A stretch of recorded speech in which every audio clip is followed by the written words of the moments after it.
Hello everybody, welcome back to HardReset.Info channel. Today I'll show you how to easily rename the HDMI inputs on your Sharp 50 TV.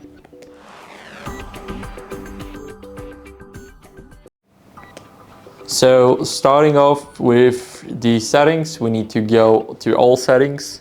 Now go to channels and inputs. Here go to inputs and now select the HDMI input that you want to rename. So for me it'll be HDMI 3.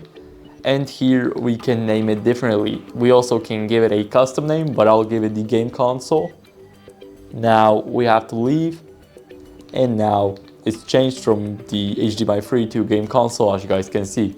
So that'd be it. Thank you guys for watching. Make sure to leave a like, subscribe, and see you in the next video. Bye.